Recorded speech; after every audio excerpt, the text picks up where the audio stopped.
नमस्कार। कैसे हैं आप लोग? उम्मीद कर रहा हूँ कि आप लोग अच्छे होंगे। तो हम पिछली कुछ क्लासेस में बात कर रहे थे मूल अधिकारों को लेकर। आज की इस क्लास में हम लोग बात करेंगे समानता के अधिकार को लेकर। हालांकि समानता के अधिकार को लेकर एक क्लास हम पहले ले चुके हैं।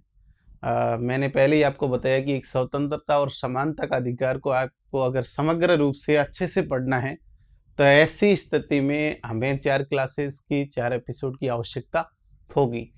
तो हम इसलिए 4 सेशन इस पर कर रहे हैं। हमारे संविधान की अंतरात्मा सीरीज चल रही है जिसमें हम मूल अधिकारों को लेकर बात कर रहे हैं। और कई विद्यार्थियों के मैसेज थे कि सर नियमित रूप से यूट्यूब पे आए, तो प्रयास कर रहा हूं कि सितंबर फर्स्ट वीक से नियमित आने का। बाकी नियमित का एक ऐसे होते हैं कि ऑफलाइन क्लासेस भी रहती है 3-4 घंटे की। मॉर्निंग टाइम स्कूल में भी जाना पड़ता है। तो कुल मिलाकर ये है कि इतना समय अभी तो नहीं मिल रहा है। आगामी कुछ समय में देखते हैं कि नियमित तौर पे आके राजस्थान की पॉलिटी पढ़ाएंगे। हालांकि पहले तो अपन ये श्रृंखला एक बार पूरी कर लेते हैं, मूल अधिकार, नीति निर्देश सत्य, मूल कर्तव्य, प्रस्तावना। उसके बाद में देखेंगे आगे कि नियमित रूप से आए। बाकी समानता के अधिकार में हमने उस दिन 2 आर्टिकल को लेकर बात की थी। तो हम पढ़ रहे हैं समानता का अधिकार।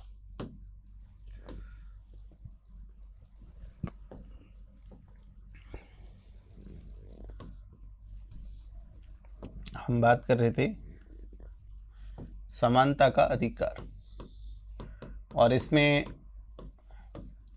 कुल 5 में से अगर अपन बात करें तो 2 अधिकारों को पिछली क्लास में हमने देखा था, अनुच्छेद 14 और दूसरा अनुच्छेद 15 को। आज की क्लासेस में हम आर्टिकल इसमें अनुच्छेद 16, अनुच्छेद 17 और अनुच्छेद 18 तीनों को अच्छे से देखेंगे। अनुच्छेद 16 को, 17 को और 18 को विस्तार से देख रहे हैं, समग्र रूप से पढ़ रहे हैं। बाकी संक्षिप्त में अगर पढ़े तो भी आपके कोई काम का नहीं है, क्योंकि ये 4 तो टॉपिक जो हैं संविधान का फंडामेंटल है। लगभग यहाँ से हर बार सवाल आते ही हैं। फंडामेंटल ड्यूटी, फंडामेंटल राइट इसको अपन कहते हैं, directive principle of state policy, नीति निर्देशक तत्व। तो यहाँ से लगभग सवाल आते रहते हैं। तो अच्छे से व्यवस्थित रूप से हम लोग पढ़ रहे हैं। मैं भी उम्मीद कर रहा हूँ कि आप लोग व्यवस्थित रूप से नोट्स बना रहे होंगे। अगर व्यवस्थित रूप से नोट्स नहीं बनाएंगे, एक आधी क्लास को भी मिस करेंगे, तो आगे वाली क्लास का फिर थोड़ा कम हो जाएगा। हालांकि इसमें आपको लगे कि समानता के अधिकारों से अच्छे से पढ़ें तो आपकी इच्छा है। आगे मैं तो ये कहता हूँ कि 1 घंटे का वक्त निकाल कर आप समग्र रूप से अगर नोट्स लिख लें, चाहे आप फिर कोई भी प्रीवियस पेपर देख लें, अपना एक क्वेश्चन भी अगर बाहर जा रहा है तो आप मेरे को जरूर मैसेज करें कि इस चीज़ का जिक्र इसमें नहीं है। तो हम बात कर रहे हैं समानता के अधिकार को लेकर, और इसमें हम आज बात करेंगे अनुच्छेद 16। बहुत महत्वपूर्ण आर्टिकल है अनुच्छेद 16। महत्वपूर्ण इसलिए है कि अनुच्छेद अगर 16 की बात करें तो इसके अंदर आरक्षण की व्यवस्था जो है, जिसको लेकर हाल ही में विरोध प्रदर्शन हो रहा है, SC/ST के द्वारा भारत बंद का आह्वान किया गया कि हमारे आरक्षण से छेड़छाड़ नहीं की जाए। तो इस प्रकार को अगर अपन देखें कि आरक्षण की बातें जो हैं वो आर्टिकल 16 करता है, जो नौकरी में विशेष प्रावधान की बात करते हैं। और सरकारी उच्च शिक्षण संस्थानों में अगर बात करें या निजी शिक्षण संस्थानों में बात करें, वहाँ जो विशेष प्रावधान है वो आर्टिकल 15 है। इस बात को बहुत अच्छे से समझे आप। 15 जिसको हमने पिछली क्लास में पढ़ा था, वो कहीं भी नौकरी में आरक्षण की बात नहीं करता है, वो विशेष प्रावधान शिक्षण संस्थानों में करता है। जबकि अनुच्छेद 16 जो है वो बात करता है कि किस प्रकार से राज्य में अवसर की समानता हो, और किस प्रकार से राज्य कोई किसी विशेष वर्ग के लिए जिसका प्रतिनिधित्व समुचित नहीं है उसके लिए विशेष प्रावधान कर सकता है। तो हम बात करते हैं कि सबसे पहले इस अनुच्छेद की हेडलाइन जो है, आपको इस हेडिंग आप लिख लें। इसमें ऐसे है, लोक नियोजन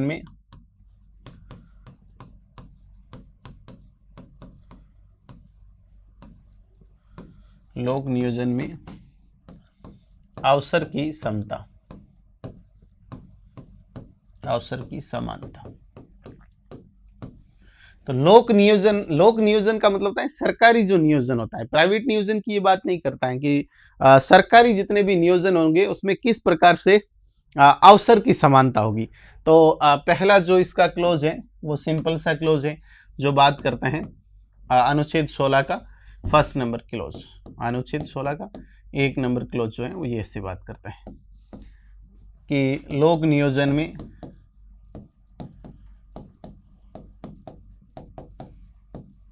सभी नागरिकों के लिए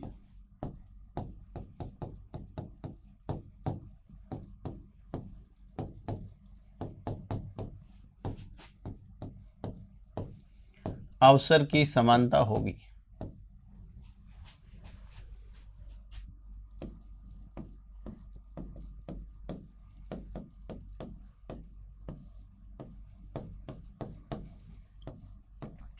इसमें एक विशेष बात ध्यान में रखना कि मैं हमेशा आपको एक बात बताता हूं कि जहां नागरिक शब्द का उल्लेख है इसका मतलब यही समझा जाए कि ये सिर्फ भारतीयों को प्राप्त है। अगर भारतीयों के साथ विदेशियों को भी अगर प्राप्त होता तो नागरिक शब्द का उल्लेख नहीं करते, यहाँ पे हम व्यक्ति शब्द का उल्लेख करते। लेकिन मैंने कहा कि एक व्यक्ति नहीं, ये सिर्फ किसको प्राप्त है, सिर्फ भारतीयों को प्राप्त है। अब इसमें ये पहला क्लोज। दूसरा इसका क्लोज बात करता है कि कुछ आधारों की बात करते हैं कि जिसके आधार पर लोक नियोजन में विभेद नहीं किया जाएगा। जैसे अनुच्छेद 16 का 2 नंबर क्लोज क्या बात करता है, देखना। लोक नियोजन में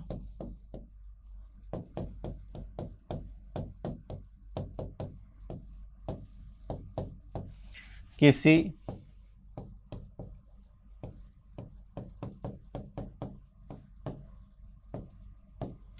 नागरिक के साथ धर्म, मूल वंश, जाति, लिंग, उद्भव, जन्म स्थान और निवास के आधार पर विभेद नहीं होगा। विभेद नहीं होगा।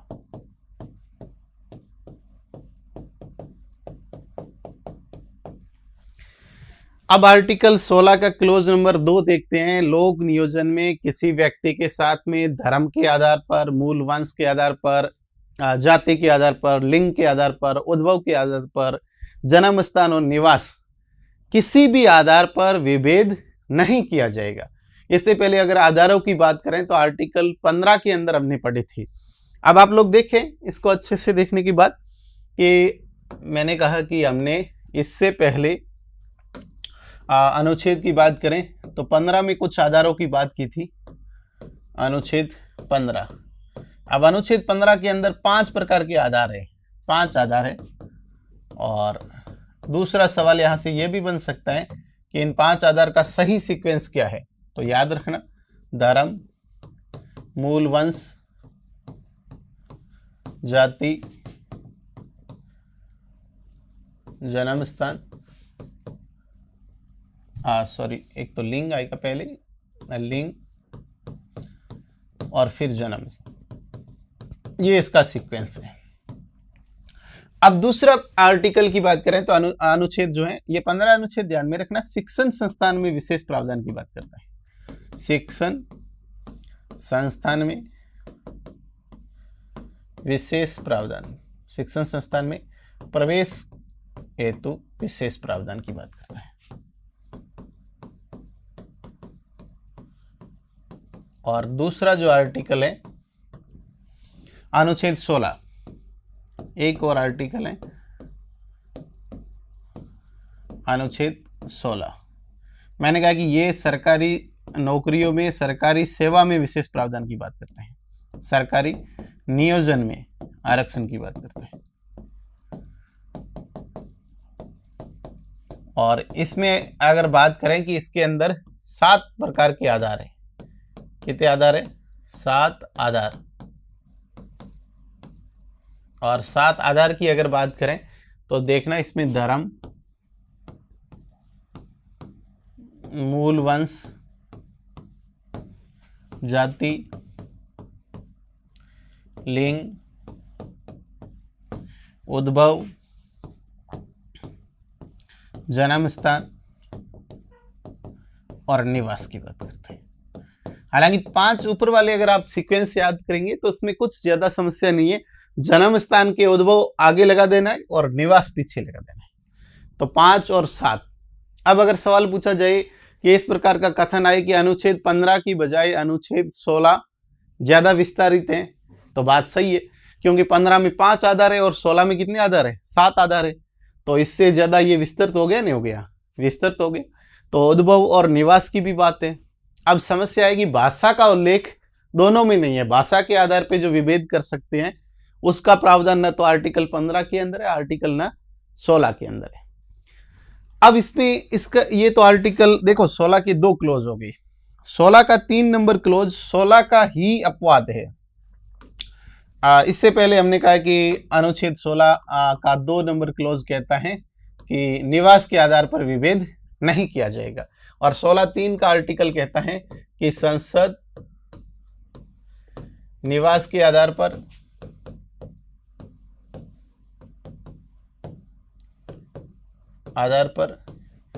विभेद की शर्त रख सकती है, शर्त तय कर सकती है।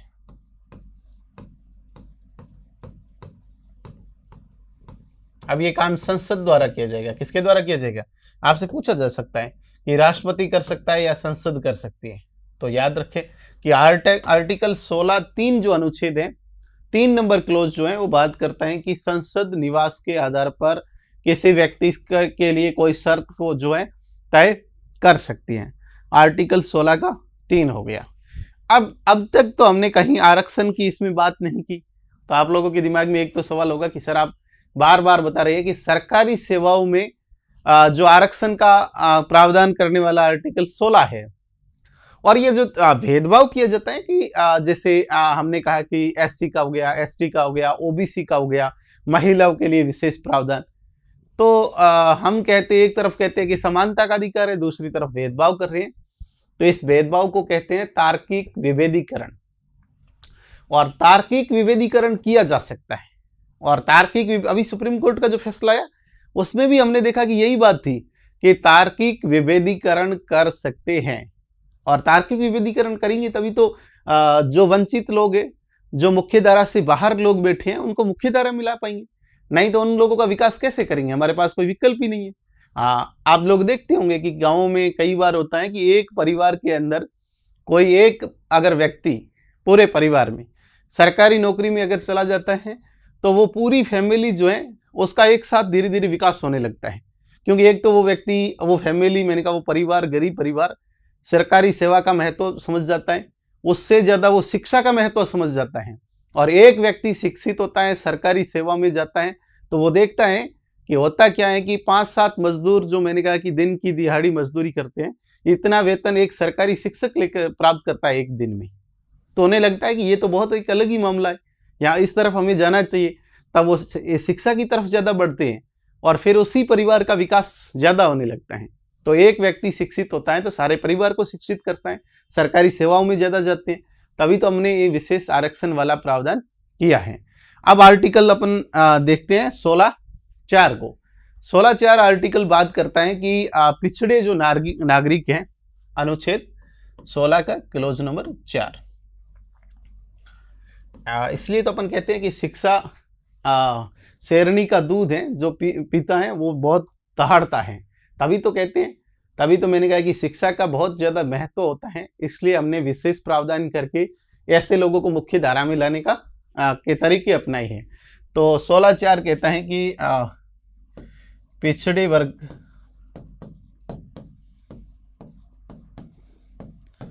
जिनका सरकारी नियोजन में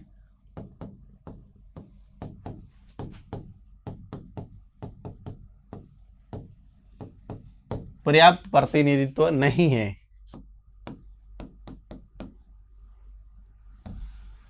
पर्याप्त प्रतिनिधित्व नहीं है, के लिए आरक्षण द्वारा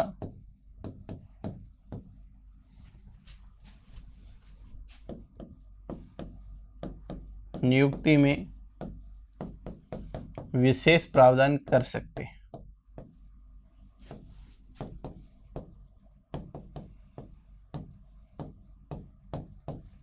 अब देखो यहाँ पे आरक्षण भी आ गया, सरकारी नियुक्ति की बात भी हो गई, यहाँ पर एक और बात हो गई कि विशेष प्रावधान भी कर सकते हैं।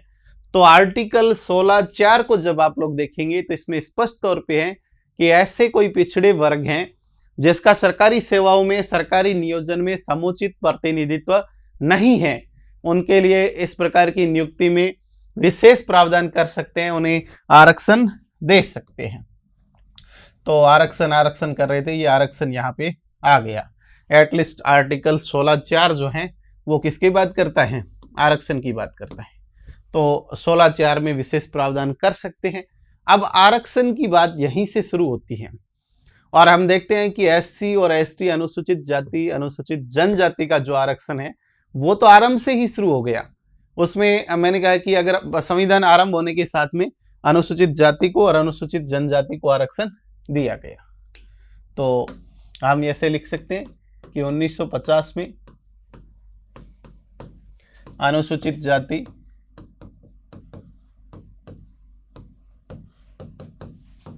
व अनुसूचित जनजाति हेतु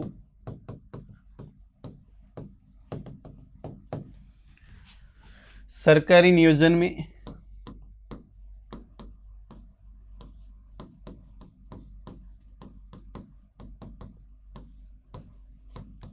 विशेष आरक्षण दिया गया।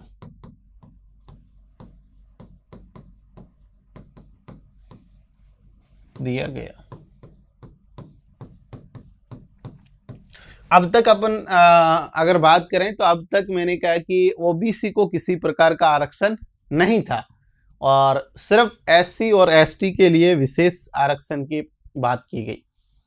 ओबीसी का एक तो आरक्षण कब स्टार्ट होता है, तो हम लोग बात करते हैं कि ओबीसी के लिए 2 प्रकार के आयोग गठित हुए थे। तो दूसरा एक आयोग जो गठित हुआ जिसका नाम था मंडल आयोग, और मंडल आयोग की सिफारिश के आधार पर ही VP सिंह की सरकार ने 1990 में ओबीसी को आरक्षण दिया गया, अन्य पिछड़ा वर्ग को। तो 1950 में मंडल आयोग की, VP मंडल आयोग जो था, आयोग की सिफारिश पर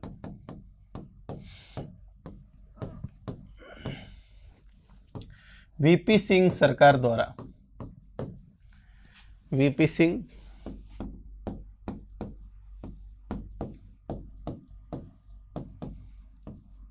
सरकार द्वारा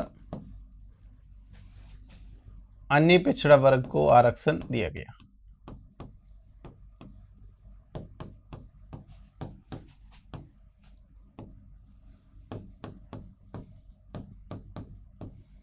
आरक्षण दिया गया। ये एक दूसरा आरक्षण हो गया। इसके बाद 2019 में जनरल कैटेगरी के अंदर सामान्य वर्ग में आने वाले इकोनॉमिकल वीकर सेक्शन, जिसको EWS कहा गया, उनके लिए आरक्षण का प्रावधान किया गया कि ऐसे सामान्य कैटेगरी में सब लोग एक जैसे थोड़ी है। कोई सामान्य कैटेगरी में ऐसे हैं कि कोई जनरल में आने वाला बहुत पैसे वाला है, कोई ऐसी स्थिति है जो SC ST OBC वाले से भी दयनीय स्थिति में बैठे हैं, तो उनके लिए भी तो विशेष प्रावधान कुछ तो किए गए। नहीं तो वो तो जनरल की कैटेगरी की होने से क्या हो गया, मुख्य धारा से आज भी कोसों दूर बैठे हैं। ऐसी स्थिति में 2019 में मैंने कहा कि 103वां संविधान संशोधन करके सामान्य वर्ग में EWS के लिए अलग से आरक्षण का प्रावधान किया गया। तो तीसरे प्रकार की अगर अपन बात करें तो 2019 में EWS हम कह सकते हैं सामान्य वर्ग में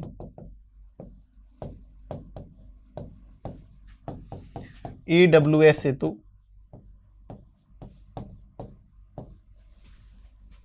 %10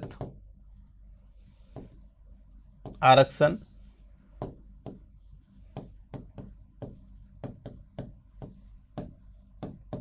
का प्रावधान किया गया।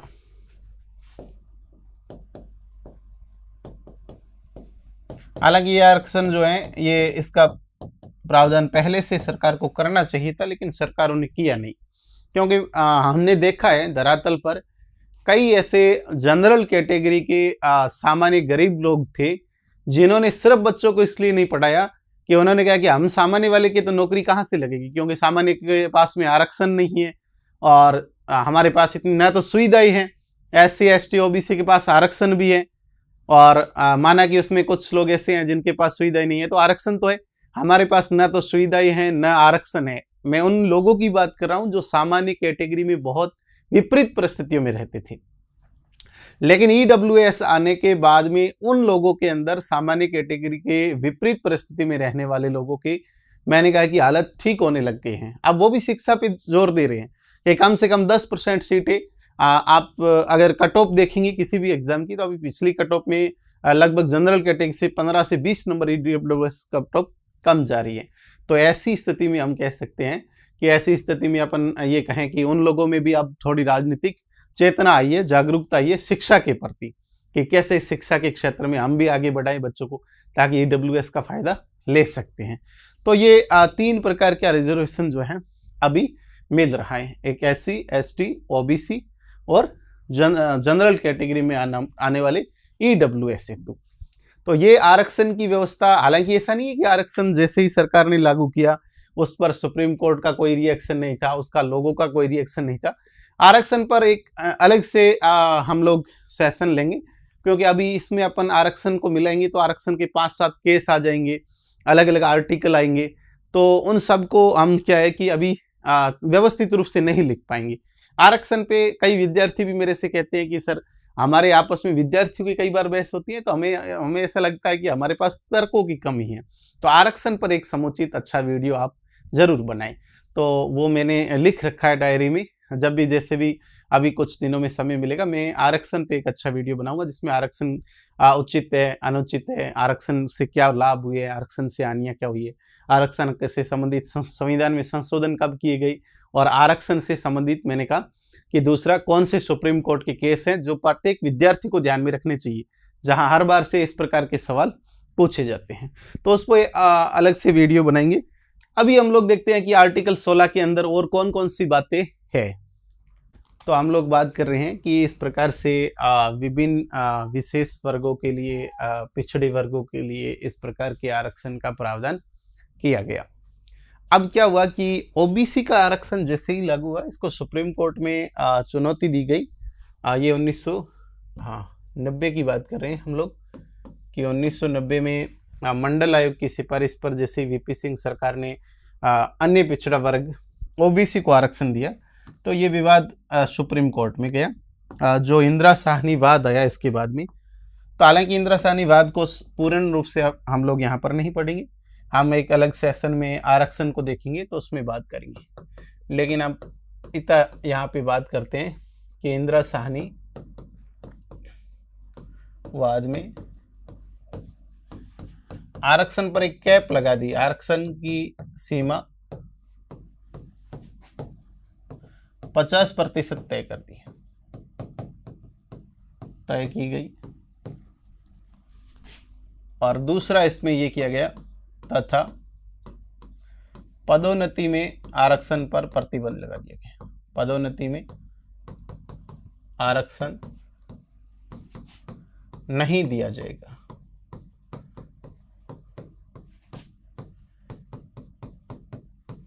एक और इसमें एक बात कही गई थी, इंदिरा साहनी वाद जो है उसमें एक बात कही गई कि ये 1992 का वैसे एक्चुअल में वाद है।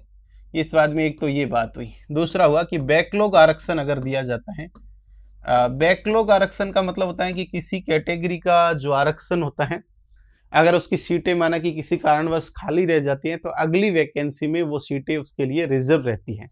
तो इंदिरा साहनी वाद ने कहा कि अगर बैकलॉग आरक्षण अगर दे रहे हैं, बैकलॉग आरक्षण में भी 50% का जो सीमा है, 50% सीमा का उल्लंघन नहीं किया जा सकता, उल्लंघन नहीं किया जा सकता। हालांकि जो सरकार चाहती थी उसके ये आरक्षण का मामला जो है उसके खिलाफ ये मामला आया। ये दोनों बातें सरकार चाहती थी उसके अगेंस्ट में थी। सरकार चाहती थी कि बैकलॉग आरक्षण दिया जाए और उसमें 50% सीमा का उल्लंघन भी हो सके, क्योंकि सरकार का ऐसा मानना था कि अगर बैकलॉग में आरक्षण देने के बाद में अगर 50% सीमा का उल्लंघन नहीं करना है तो ऐसी स्थिति में आरक्षण देने का भी कोई फायदा नहीं हो रहा है। तो ऐसी स्थिति में एक तो ये बात हो गई, दूसरा प्रमोशन में जो है वो पदोन्नति का मतलब हुआ प्रमोशन में भी रिजर्वेशन देना, एक तो नियुक्ति में देना, दूसरा प्रमोशन में देना। हालांकि प्रमोशन में आरक्षण की बात जो है संविधान में लिखित रूप से मूल रूप से शामिल नहीं थी। ऐसी स्थिति में मैंने कहा कि सरकार के द्वारा 2 संविधान संशोधन लाई गई। एक तो 77वां संविधान संशोधन जो है 1995 का है, जिसमें SC ST को आरक्षण देने की बात की गई। और अब आप देखिए कि इस इन्हीं बातों के लिए कुछ अनुच्छेद नए जोड़े गए। जैसे हम बात करें अनुच्छेद 16 4 और क, ये एक जोड़ा गया। अनुच्छेद 16 4 में एक क नंबर प्रावधान जोड़ा गया, जिसमें यह कहा गया कि अनुसूचित जाति अनुसूचित जनजाति को अनुसूचित जाति व अनुसूचित जनजाति अनुसूचित जनजाति को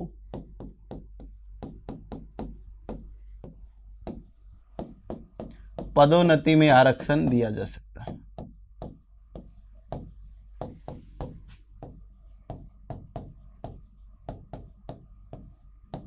आरक्षण दिया जा सकता है।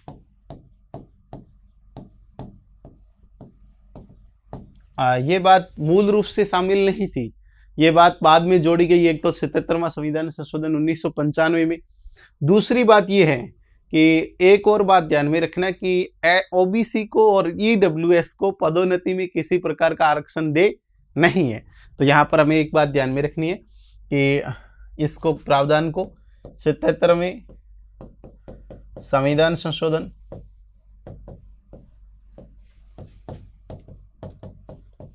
संशोधन 1995 द्वारा जोड़ा गया 1995 में, और ये इंदिरा साहनीवाद 1992 का है। ठीक है, एक तो ये हो गया। अभी दूसरा परिणामी ज्येष्ठता की अगर अपन बात करें तो उसको भी लेकर परिणामी ज्येष्ठता का सिद्धांत भी बाद में जोड़ा गया। परिणामी ज्येष्ठता का सिद्धांत जो है इसी आर्टिकल के अंदर है। मैंने कहा कि अनुच्छेद 16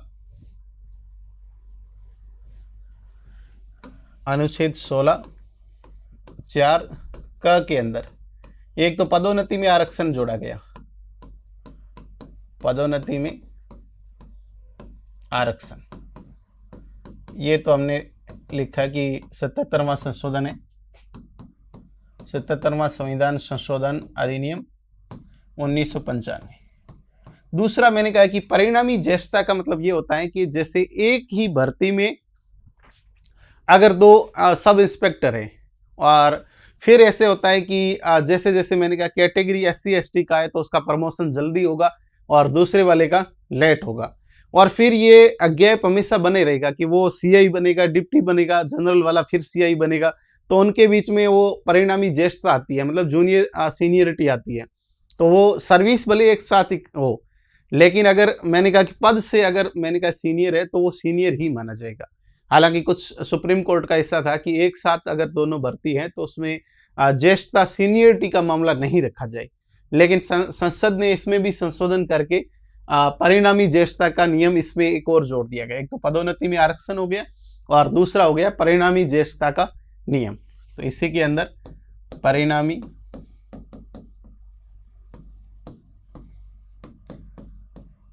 ज्येष्ठता का नियम लागू किया।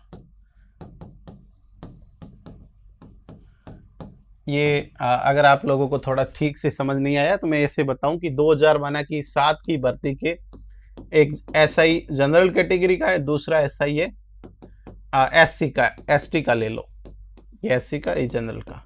अब इसका 9 साल में जो प्रमोशन होगा CI में, और ये 7 साल 5 साल 7 साल में ही CI बन जाएगा।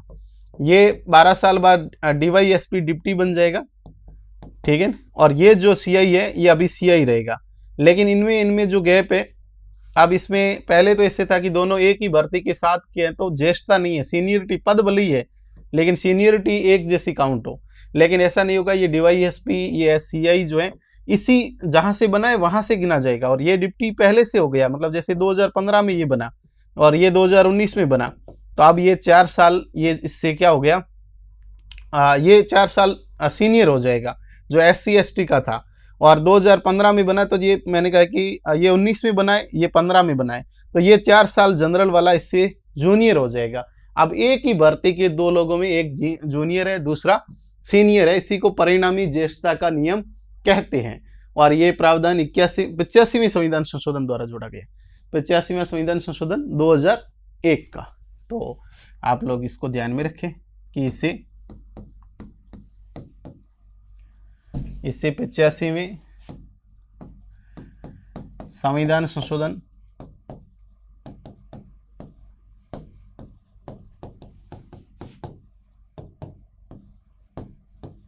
द्वारा जोड़ा गया।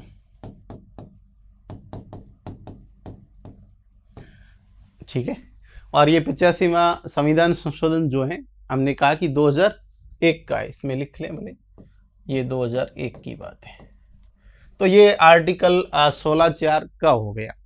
अब दूसरी समस्या रही कि बैकलॉग रिजर्वेशन जो था, उस बैकलॉग रिजर्वेशन को भी मैंने कहा कि 50% की सीमा को क्रॉस नहीं करना है। अब बैकलॉग में 50 की सीमा को क्रॉस करना था, इनके सरकार का ऐसा था इरादा कि इसको क्रॉस किया जाए।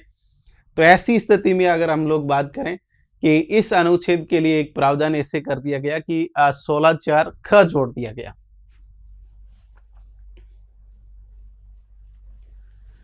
अनुच्छेद 16(4) और ख, अनुच्छेद 16(4) ख में ये किया गया कि बैकलॉग आरक्षण, इसके लिए कैरी फॉरवर्ड भी कहते हैं, इसको कैरी फॉरवर्ड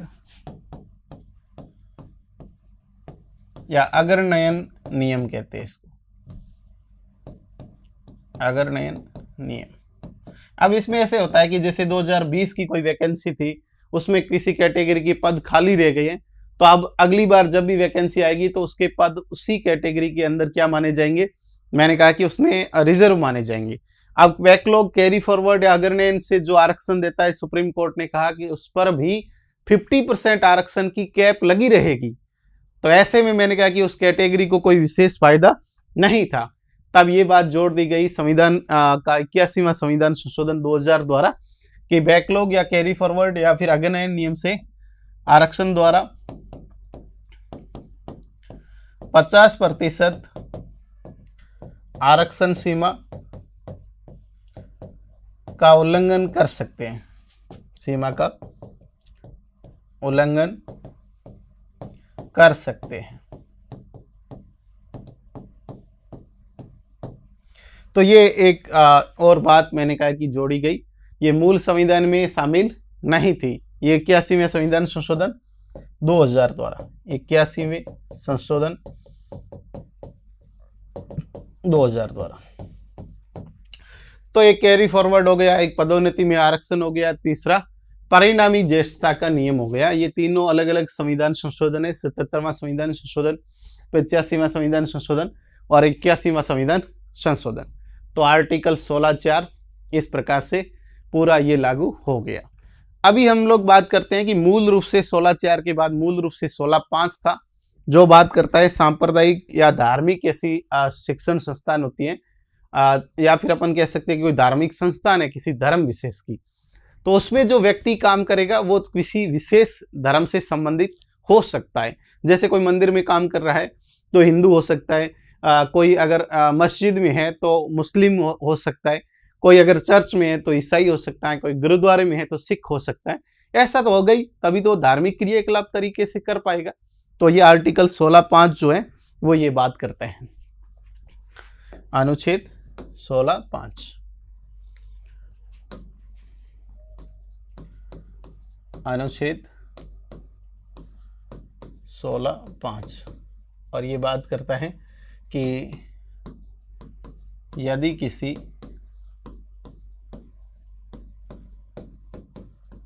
सांप्रदायिक व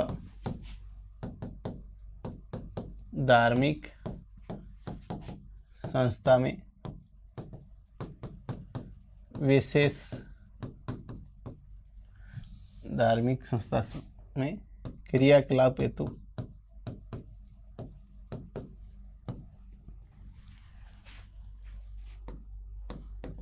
संबंधित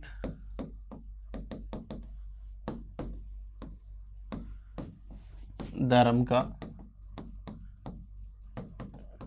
व्यक्ति होना जरूरी हो सकता है। इसकी भाषा को थोड़ा अपन ने आसान किया है। जैसे अगर हम बात करें कि धार्मिक अनुष्ठान कोई परिषद होती है, धरोहर प्राधिकरण होते हैं, मंदिरों से संबंधित कोई ट्रस्ट हो सकता है, मस्जिदों का कोई ट्रस्ट हो सकता है, किसी विशेष धर्म का अगर कोई संबंधित धर्म से संबंधित ट्रस्ट है, सरकारी कुछ हिस्सेदारी वाला हो, सरकारी सहायता प्राप्त करने वाला हो, तो वहाँ धार्मिक आधार पर इस प्रकार की नियुक्ति में विभेद हो सकता है। ये आर्टिकल 16(5) कहता है। उसके बाद आर्टिकल 16(6) जो है वो मूल रूप से नहीं था, ये आपको अगर अच्छे से पता है तो अनुच्छेद 16(6) बाद में जोड़ा गया। ये बात करता है कि आर्थिक रूप से जो दुर्बल वर्ग हैं उसके आरक्षण की, आर्थिक रूप से दुर्बल वर्ग हेतु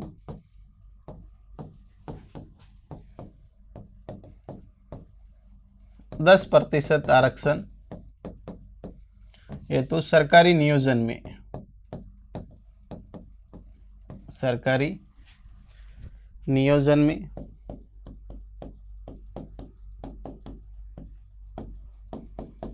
10% आरक्षण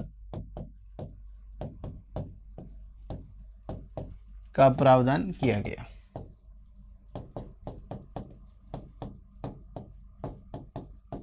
और ये बात जो है 103वां संविधान संशोधन द्वारा जोड़ी गई। 103वां संशोधन जो 2019 का है।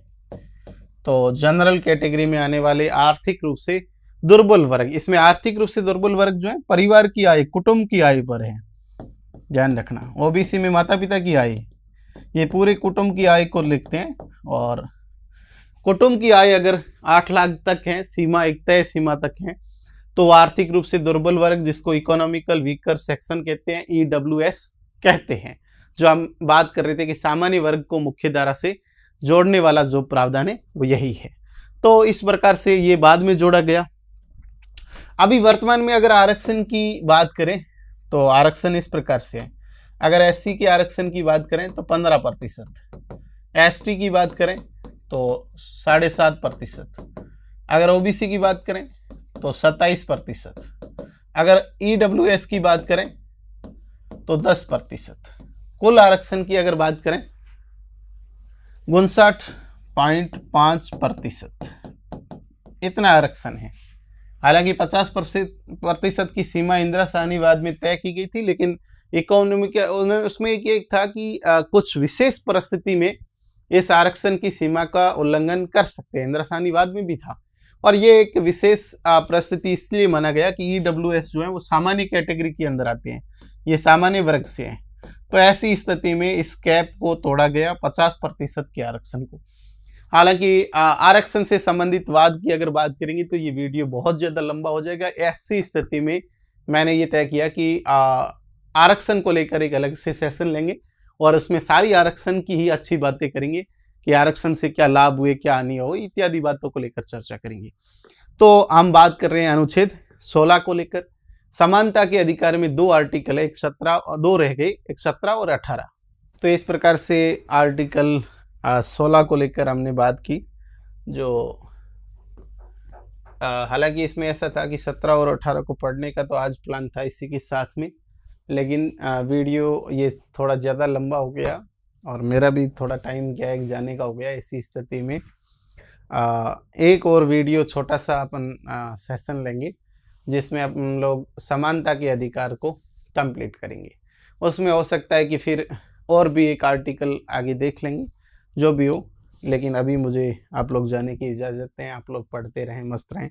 सभी विद्यार्थियों का बहुत बहुत धन्यवाद। नमस्कार।